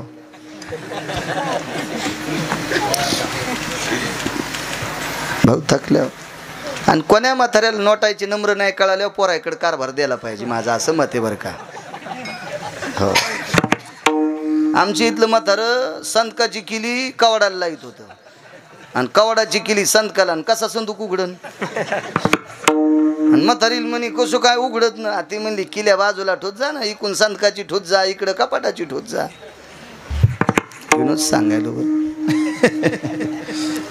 काळाची गरज आहे तरुण लोक येणं धावचंही कार्य फार मोठं आहे वय थकत आलं पुढच्या वारीस आता तुम्हीच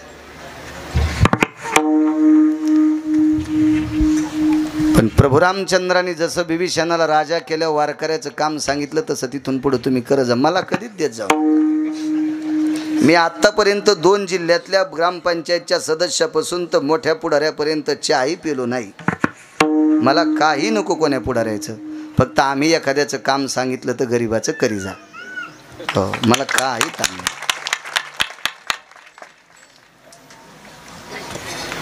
आणि असे कामं जर तुम्ही करत राहिले तर पंढरपुरातला मालक तुम्हाला कंटाळा येईपर्यंत खुर्ची देईल राजाकडनं अपेक्षा काय असतात राजाकडनं अपेक्षा एकच असावी की त्यानं रस्ते करावं त्यानं पाण्याची व्यवस्था करावी त्यानं लाईटची व्यवस्था करावी शेतकऱ्याच्या मालाचे प्रश्न मांडावा कधी योग आला तर भाऊला सांगा शेतकऱ्याच्या मालाच्या बद्दल बोला कारण भैयासाहेब या देशात फक्त 4च देव आहेत 4च देव हो 4च देव तुमच्या राजकीय क्षेत्रातल्या लोकांना एक देव कळणं गरजेचं आहे एक देव पंढरपुरातला मालक आणि काशीतला मालक एक देव आहे याच्याकडे तुम्ही नाही पाहिलं तर त्याच्याकडे पाहण्यासाठी जग आहे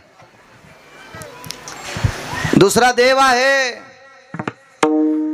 या विटेवरच्या मालकाचं भजन करणारी संत हे 2 नंबरचे देव आहेत तिसरा देव आहे अशोकराव ज्याच्यामुळे आपण उद्याची सकाळ पाहतो तो भारताचा जवान फौजी हा 3 क्रमांकाचा देव आहे आणि भैयासाहेब या 3ही देवाची जोपासना करणारा पंढरपुरातला मालक आणि काशीतला मालक याला नैवेद्य कशाचा असतोय पोळी भाजीचा भाकरी भाजीचा चटणी भाकरीचा मिलिटरीचा जवान काय खातो भाजी भाकरी भजन करणारे काय खातेत आणि या तिघायला भाकर देणारा देव रक्ताचा घाम करून मातीत टाकतो तो शेतकरी राजा 4थ्या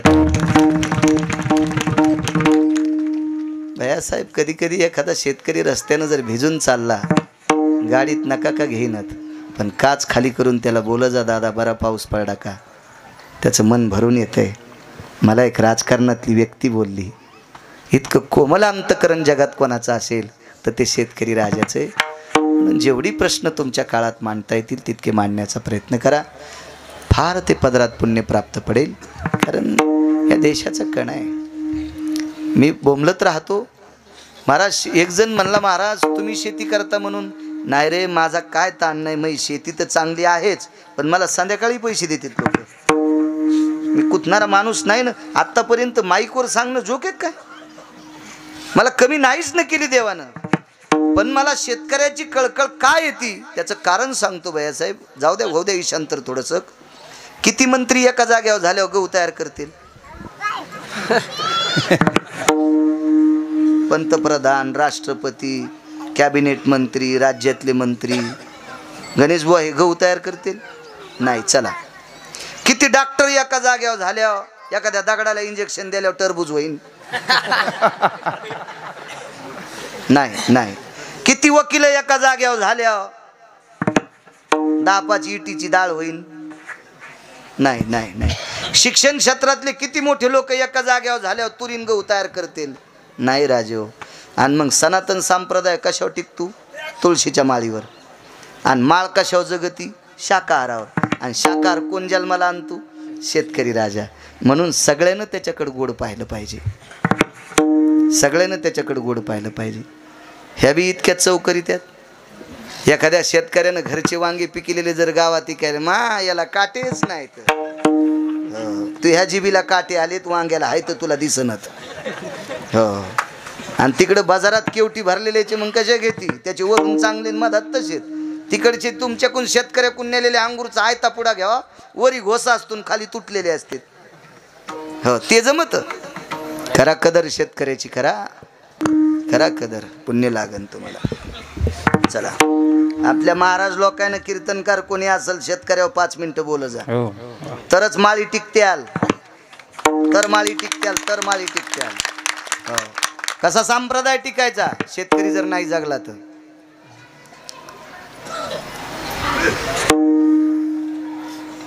सोन्याची समाधी केली इथपर्यंत आलतो ना. 65 क्विंटल सोन्याची समाधी गंधमादन वानराची. सगळ्याला आनंद वाटला, मारुतीरायला नाही वाटला. समाधी केल्याचं दुःख नाही, आनंद का वाटला नाही? मालकाच्या पुढे हात जोडे विचारलं, देवा एवढ्या उदात्त अंतकरणाने भारतात 1 नंबरची समाधी जर सोन्याची कोणाची केली असेल तर वारकऱ्याची केली, याबद्दल भैयासाहेब आनंद आहे. मारुतीराय म्हणले, जिवंतच केला असता तर, जिवंत केला असता तर. प्रभू रामचंद्रानं सांगितलं, हनुमंत माफ कर रे, मी एका साधूच्या ताब्यात आहे, मला नाही जिवंत करता येत. आघासुर नावाच्या राक्षसाच्या तोंडात गोपाळ गेले 27. आघासुर नावाचा राक्षस 2.5 किलोमीटरचं तोंड होतं खालचं आणि 2.5 किलोमीटरचं वरचं. आणि आघासुराने तोंडात मोठमोठाली झाडं ओढली, झाडं ओढून घेतली. गोपाळाला वाटलं जंगलच आहे. 2.5 किलोमीटर लांबी, रुंदी असेल ना 1-1.5 किलोमीटर, इतकं आघासुर राक्षसाचं तोंड. आणि त्याचं तोंड जिथं टेकायचं तिथल्या जागेवरचे सगळेच झाडं तोंडात घेतले. गोपाळाला वाटलं काय झाडं आहेत बाबा, काय सावली आहे. आणि ते 27ला 27 गोपाळ मधात गेले. आणि आघासुर तोंड दाबून सगळीची सगळे गोपाळ खाणार. तेवढ्या अवकाशात याच मालकाच्या लक्षात आलं गोपाळ कुठे आहेत. पाहिलं तर आघासुराचं तोंड. पळस सुटले, काठी उभी केली. तोंड वरचं खाली आल्याबरोबर काठीला ताळलं. आघासुरानं गंजा प्रयत्न केला, काठी तोंडातून फुटून वरी आली. आघासुर मारला, 27 गोपाळ वाचिले. मागच्या अवतारात 1 वारकरी वाचिता आला नाही, नवल नाही. 8व्या अवतारात 27 वारकरी वाचिले. म्हणून मालक म्हणतात, नवल केवडे केवडे, नवल केवडे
नवलाच्या कथा भागवतात आल्या. 2500. 7व्या अवतारात एकीनं देवासोबत लग्न करण्यासाठी जीव द्याला, तरी तिच्या संग लग्न केलंच नाही. 1 पत्नी व्रत होतं भैयासाहेब, मर्यादा पुरुषोत्तम.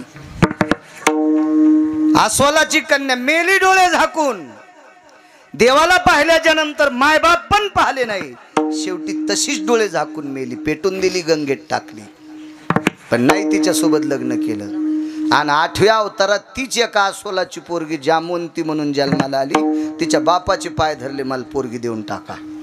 बाप मोठा हुशार, ते म्हणला तू यासारख्या काळी मुडील पोरगी देतो की मी? आता देव माणसाच्या रूपात आलता, तुला देत असते होय पोरगी. ते म्हणले मग लग्न करण म्हणले. आणि तुला पोरगी द्यायला माहित का बाजार आहे का? आता एरीत पोरीचे बाप जरा असे याच्यातच आलेत. नाही येऊ द्या ना, आहे पोरीच्या बापान वजनात येण्याबद्दल दुःख नाही की मागच्या 35 वर्ष पोरायचे बाप बी लय मस्ताडे होते. अशा देवाला सोडायला हाल्यावनेच करू लागले, महाबाब्या. तो हा बाब्या बुट हरपून येतो तरी तू हाच बाब्या. हे बी लय टेकीत आलते नो. हो पोरायचे बाप का साधे का, पोरायच्या माई तर बापा 2-2 कला यायला आंघोळीला लागू लागल्या. हो तिथं मंडवात नाहू लागल्या. इतक्या वास झाल्या का आपल्या गावातल्या विवाहाच्या गावात वास सोडायच्या. मग पाय नाही धुतले नदीत सोडणं घाण टाकसे. हो नाही तर इरीत बस. हिचे पाय तिथल्या बाईनं धुतले तर तिच्या हाताचे कातडे गेले. म्हणजे ही कापसान फिरल्यावर ना ख्या राहत नाहीत. आणि इतके खरबड पाय पोरीच्या भाऊजाईला धुवायला लावले. लय आयटी केल्या याय ना का कमी केल्या का.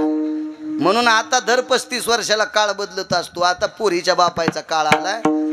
अशा मुकाट्या बसायल्यात पोरायच्या माई. बघा ना ह्या बाब्याकडं कोण भूत बघत नाही तू ह्या बाब्याकडं आता. तो हा बाब्या फिरतो इकडं तिकडं मोबाईल घेऊन बैलगाडीवर गेला. हो आमच्या बाजूला ट्युशन आहे एक पोरग मोबाईल खेळू लागलं आणि आमची बैलगाडी आली. शेतकरी असल्यामुळे लागत ती पुढं बैलगाडी. इतक्या जोरात गेलं बैलगाडीची कुणीच घासली ती मांडीला. हो म्हणलं उभं राह ना. नाही राहिलं. त्याचाच हात दाबला आणि दवाखान्यात गेलो 2-4 टाके. नंतर गुरुजीला म्हणलं त्याच्या बापाला फोन लावला आमच्याच बैलगाडीने. ते म्हणलं जाऊ देवा महाराज पोट्ट नालायकाचे मोबाईलने येडच झाले. कसं लग्न होईन या सुंबळ्याचं. याला दिवसा बैलगाडीचं आग दिसन.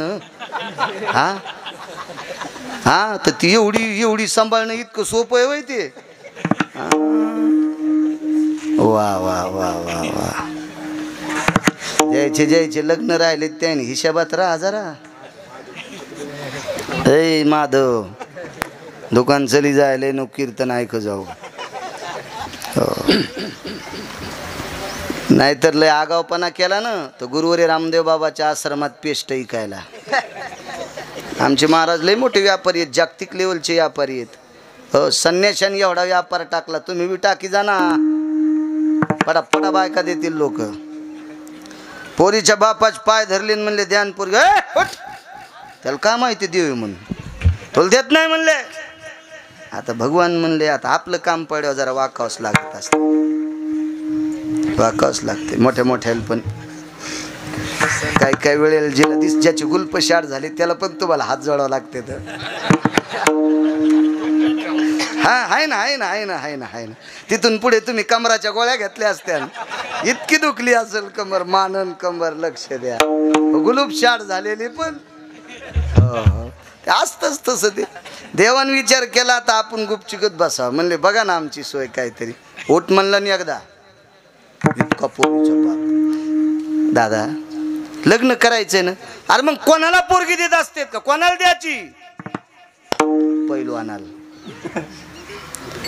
आणि कोणासोबत कुस्ती. मायासोबत. जे पोरीच्या बापाला कुस्तीत पाडीन त्या जावायला पोरगी देईन. हे झाडाच्या बाजूला गेले पितांबर सोडा आणि त्याची लंगुटी केली आणि शर्ट फेकून दिलं आणि थापटेला दंड. आता सम आला.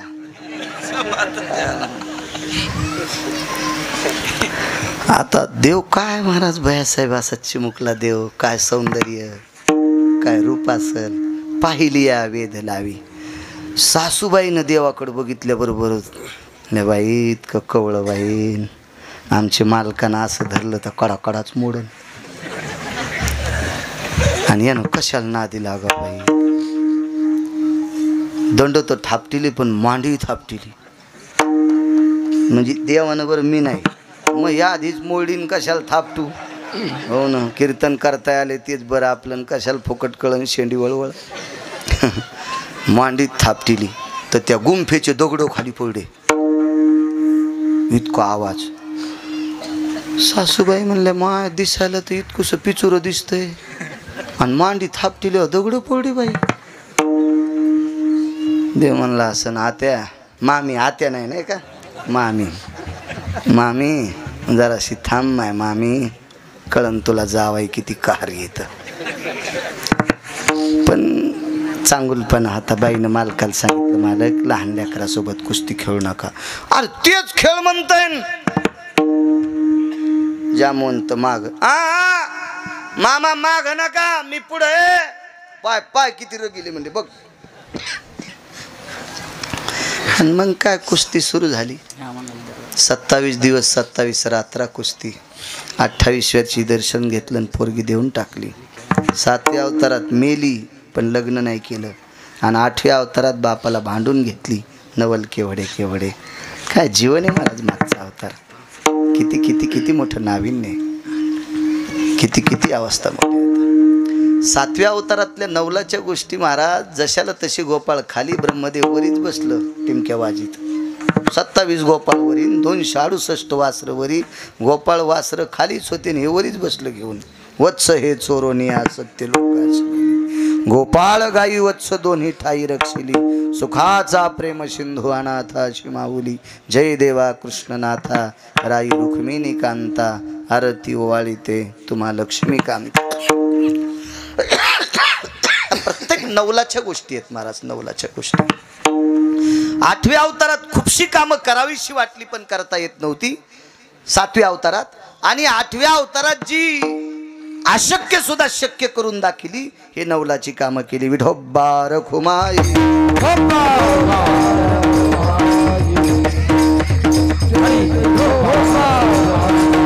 भगवंताचा जन्म मथुरेत झाला. मथुरेत जन्म झाल्याच्या नंतर विश्वाच्या मालकाला सुपात ठेवलं आणि सुप ते डोक्यावर घेतलं. देवकी माता सात्विक होत्या. या देशाची सर्वात मोठी जडवड संपत्ती काय असेल त्या देशाची स्त्री आहे. भैयासाहेब भारतात सर्वात वजन कोणाचं मोठं असेल तर पुरुषाचं नाही महिलांचं आहे. आपली पुरुष प्रधान जरी संस्कृती असेल तरी पण या देशातल्या स्त्रीचं वर्चस्व मोठं आहे. का? कारण या देशातले सात्विक लोक जेवढे जन्माला आले तेवढे या देशातल्या स्त्रीच्या पोटी जन्माला आले. विवेकानंदांचा जन्म याच भारत देशातल्या स्त्रीशी. रयतेचे राजा छत्रपती शिवाजी महाराज, धर्मनिरपेक्ष महाराणा प्रताप, ज्ञानोबाराय तुकोबाराय ही सर्व मोठी संत जी जन्माला आली का या भारत देशातल्या स्त्रीच्या पोटी जन्माला आली. एवढी पवित्र स्त्री या देशाची जडवड श्रीमंती आहे. माझ्या माईनो काल संक्रांत झाली. एक जाता जाता एक वाक्य सांगतो. तुम्ही इतक्या मोठ्या आहात इतक्या मोठ्या आहात. काल्यावर बोलतो 5 मिनिटं 2 मिनिटं तुम्हाला. या देशातल्या स्त्रीनं भैयासाहेब मालकाला जर मदत केली तर तो देवासोबत युद्ध जिंकतो. देवासोबत युद्ध जिंकतो. देवासोबत देवासोबत. गणेश बुवा एक बाई युद्धाला नवऱ्यासोबत गेली. आवर्षण पडलं, पाऊस बंद झाला, शुक्राचा अस्त झाला आणि युद्ध करण्यासाठी वरी गेले स्वर्गात. पण युद्ध करता करता रथाचा आखच मोडला. बाई रथातनं खाली उतरली आणि मनगटाचा आख केला. विजयाचा गुलाल राजाच्या अंगावर पडला. मागं फिरून पाहिलं बायको दिसत नाही. ती म्हणली मालक ताण घेऊ नका मी मेले नाही. त्याला वाटलं कोणाचा बाण लागला आणि मेली. म्हणजे मी नाही मेले मी खाली आहे. हात रक्ताबंबाळ झालता. मनगटाचा आख केलता मनगटाचा. तिने जर आख नसता केला ना अशोकराव तरच खाली पडला असता आणि युद्ध जिंकता नसता आलं. बाईच्या ताकदीनं राजा दशरथ स्वर्गातलं युद्ध जिंकले. इतकी देशातली बाई मोठी आहे. आणि बायको विरोधात गेल्यावर तोच दशरथ राजा आथरुणात घुसमटून मेला. ज्या बायकोनं मदत केल्यामुळं देवासोबत युद्ध जिंकलं इतकी बायको मोठी असते.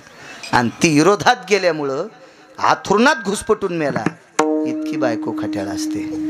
म्हणून मदतीचं काम करत जा की जेणेकरून आपल्या नवऱ्याचा पुरुषार्थ वाढेल, त्याची छाती उंच होईल. असं काम करत जा.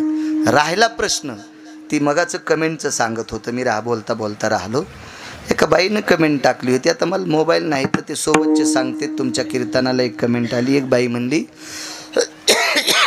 महाराज माझा नवरा पाया पडायच्या लायकीचा नाही. माझा नवरा पाया पडायच्या लायकीचा नाही. तो इतका नालायक आहे. तर दुसऱ्या दिवशी त्यांना ज्यांच्या मोबाईलवर पाहिली त्यांना त्या बाईला म्हणणं की आता दुसऱ्या दिवशीचं कीर्तन ऐक तरी तुला पाया पडावं लागेल. त्याचं कारण सांगतो. नवरा नालायक जरी असला तरी पाया पडा. याचा एक मुद्दा सांगतो तुम्हाला. नवऱ्यानं जर नालायकपणा केला आणि त्याचा नालायकपणा पाहून जर बायकोनं नालायकपणा केला भैयासाहेब तर या दोघांपासून जन्माला आलेल्या चिमुकल्या वासराने कुठं जायचं. लेकरायचा काय दोष आहे. त्या जन्माला आलेल्या मुलीचा काय दोष आहे? दोघांना जर नालायकपणा केला तर तुमच्या लेकराचा उन्हाळा होईल, तुमच्या लेकराचं रान होईल. सैरा वैरा रानातल्या पक्षासारखी तुमची वासरं कुठेतरी जातील.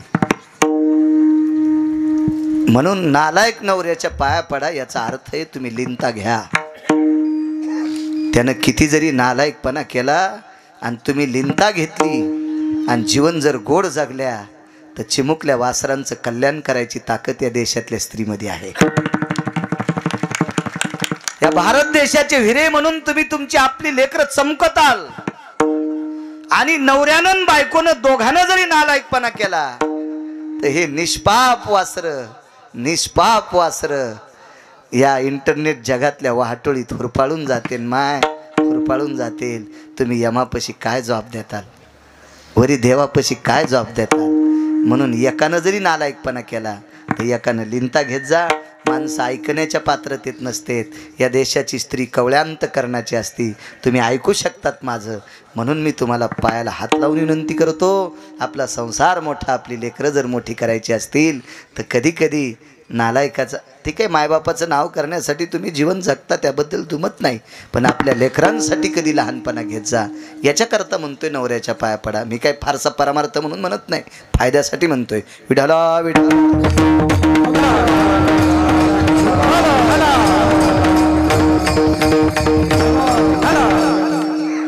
मथुरेत जन्म झाला.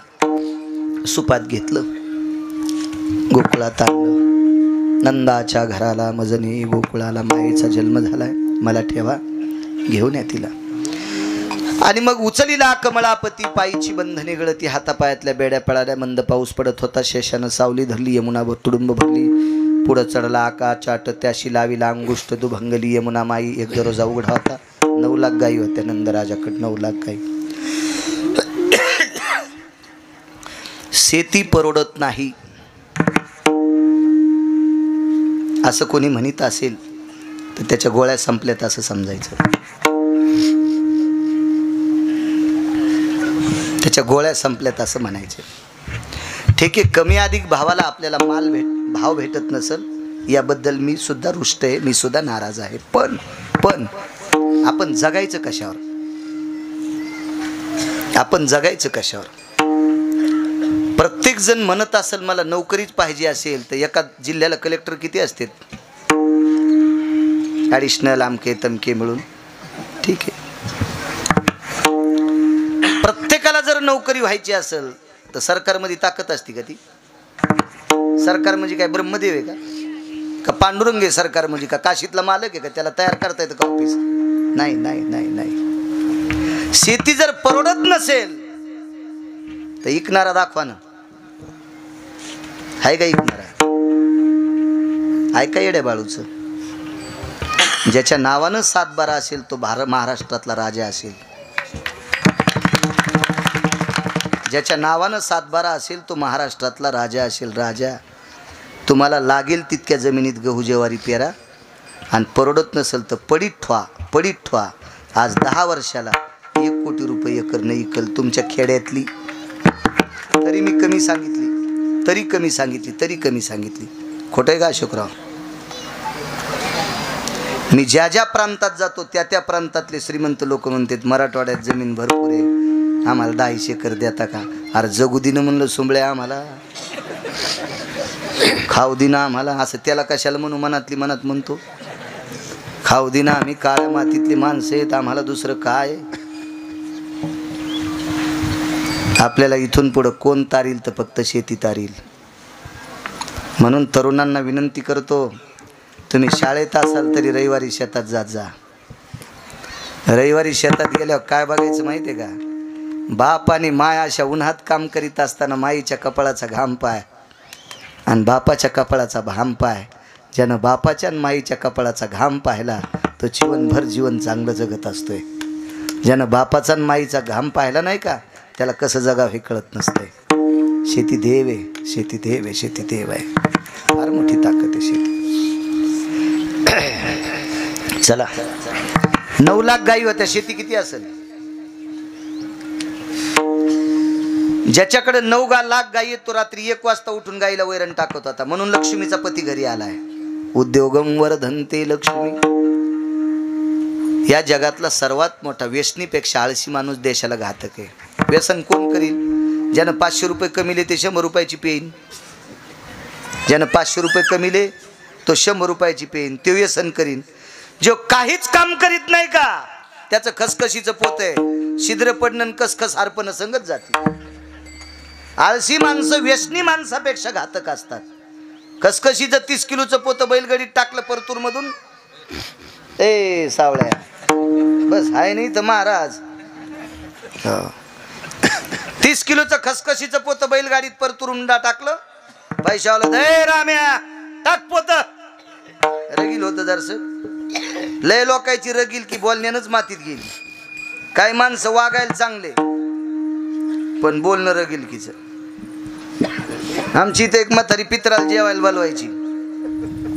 आम्ही जेवायला गेलो गावरान तूप वाढा, आम्ही तूप खाल्लं. निघताना म्हणले असं तुमच्या बाप जन्मी भेटलो होतं का? मला दरुजातच उलटी आली मला तर. आणि पळी पळी तूप वाढा आम्हाला, आणि बाहेर निघताना म्हणली तुमच्या बाप जन्मी का खाल्लं होतं का? भडा भडाच उलटी आली. काही माणसं वागायला चांगले पण थुत्र खराब, काहीचे तोंड खराब. आपलं तोंड चांगले आणि वागणं लय खराब. आमच्या एका पाहुणीची इथे गेलो, 3ऱ्या मजल्यावर राहत होती. ती खाली नव्हती राहत, भिकाऱ्याला काय द्यायचं काम नाही. आणि जरी आडमुठ मायासारखा भिकारी वरी गेला की ती म्हणायची आम्हाला सुतक पडलं. आणि कवा 12 महिने सुतक सांगायची, कोण मरतो का माहित. अशी पाहुणी वरी गेलो. उन्हाळ्याचे दिवस, बेल वाजवायचं काय कळतं, शिक्षण कमी, भडभड भड दरुज वाजिलं. कोणेस रे? ह्या मोठी पाहुणी होती चालू ती कीर्तनातली सांगायलो. इतक्या नालायक पाहुणीची तर झाला माझ्या गोळ्या संपल्या काय? मातीला तर नाही जायचं तितक्या नालायक पाहुणीच्या. पाहुणीने पाहिल्यावर अगं बाई बाळू महाराज इतकी काय? म्हणलं हो, एवढ्या उन्हात काय ऊन तापलंय बाई बाई बाई बाई बाई. आम्ही एशी लावूनही बेजार आहेत, तुम्ही एवढ्या उन्हात कसे आलात? म्हणलं चलत आलो. बाई कुठून? म्हणलं दरुजातून. काय महाराज कमाल आहे तुमची, बाई काय फिरता हो तुम्ही महाराज, काय तुमचा स्टॅमिना आहे हो. बाई बाई बाई बाई कमाल आहे, पाणी घेताल का? म्हणलं रोगर्दी. पाय बोलणं गोड आणि वागणं गिदडाचं. त्या म्हातारीचं वागणं चांगलं आणि थुत्तर खराब. तिनं तूप खाऊ घातलं तिथं समोर. काय काय झालं, अवघड काम बाबा. काहीचं वागणंही गोड आणि बोलणंही गोड. 9 लाख गाई हो, किती जमीन असेल. रात्री 1 वाजता उठून गाईला वैरण टाकली म्हणून तिथं माणूस आला. खसखशीच्या पोत आहे लक्ष्मीचं जीवन. फुगिरान पोतं टाकायला लावलं, हमाली दिलीच नाही. सकाळची बहुणी होती बाजाराची, दादा ध्यान 4 आणे, पुढच्या बाजारी देईन. आम्हाला म्हणलं बहुनीलाच गिऱ्हाईक भेटलं, आम्हाला काहीच नाही केलं. दाभण टोचलं, खसखशीच्या पोत्याला दाभण टोचलं. आता दाभणाचं छिद्र केवढं पड असेल, छिद्र नाही कळायचं, भोकाड. आपली भाषा आहे ना ती मराठवाड्यातली. तिकडे मी मुंबईकडे याच्याकडे नाशिककडे गेल्यावर छिद्र म्हणत असतो. हो ना, आपल्याकडे धावाड शब्दच आहे मराठवाड्यात, धावाड भोकाड. हो, किस देश की बोली किस देश में गाली होती. तिकडं कसं म्हणावं आहे का नाही. आपल्याकडे ते प्रचलित शब्द आहे. विश्वामित्र म्हणायच्यात नाही, ईशा मैतर. आषाढ कुठं म्हणतात, आखाड. मरग नाही म्हणायच्या, मिरुग. हो, पुष्य नाही, धाकले पुख आणि थोरले पुख. काय भाषा, वा वा वा, गोडवाय गोडवाय. आपल्याकडे काही लोक टिंब देऊन बोलत येत, पण ते नुसते बोलत येतच, पुन्हा काहीच नाही.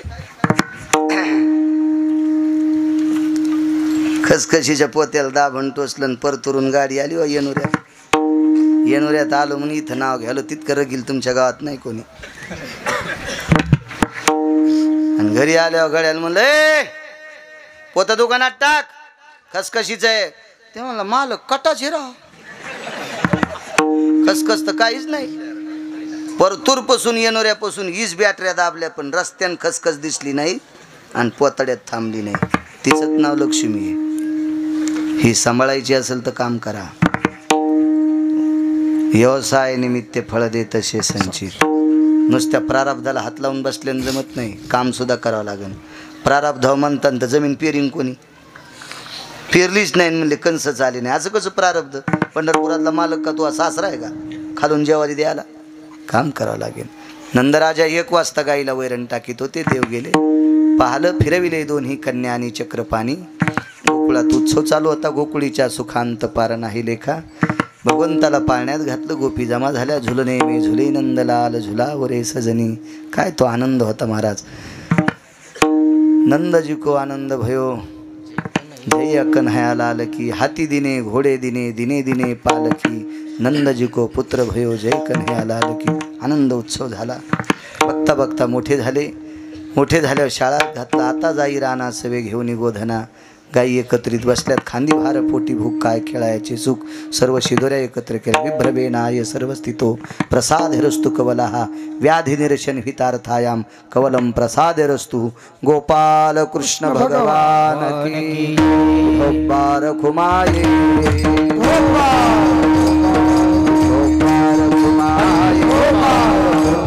ज्ञानेश्वर माऊली